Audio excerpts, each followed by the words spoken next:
இப்போ எல்லாரும் பிப்ரவரி 14 வருது வேலண்டைன் சுத்துறீங்களே. வேலண்டைன்னா ஃபர்ஸ்ட் என்னன்னு தெரியுமா?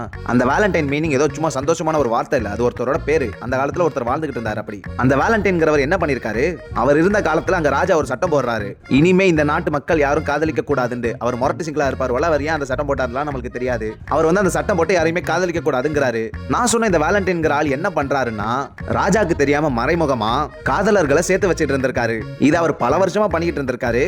இதை ஒரு நாள் அந்த ராஜா கண்டுபிடிக்க, என்னடா நீ மாமா வேலை பார்த்துக்கிட்டு இருக்க, உன்னை நாட்டுக்குள்ள விட்டா சரிப்பட்டு வராது, நீ ஜெயிலுக்குள்ள போன்னு புடிச்சு போட்டுறாரு. ஜெயில கடந்த வேலண்டைன் அங்க சும்மா இல்லாம அங்க ஜெயிலரோட பொண்ணை லவ் பண்ணிடுறாரு. அது எப்படி அவர் லவ் பண்ணானா, அந்த ஜெயிலருக்கு கண்ணு தெரியாது. இவர் வேலண்டைனும் பார்க்க அழகா இருப்பார் போல, அதனால அந்த ஜெயிலரோட பொண்ணு இவரை லவ் பண்ணிருது. அது மட்டும் இல்லாம இவருக்கு மரண தண்டனை வர கொடுக்க போறாங்க.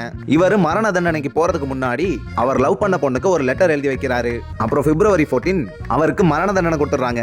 அதனால பிப்ரவரி 14 தான் ஸ்பெஷல், லவ்வர்ஸை சேர்த்து வச்ச இவர் ஸ்பெஷல்னு சொல்லி அதனால அந்த நாளுக்கு அந்த பேரை வைக்கிறாங்க வேலண்டைன்ஸ் டே.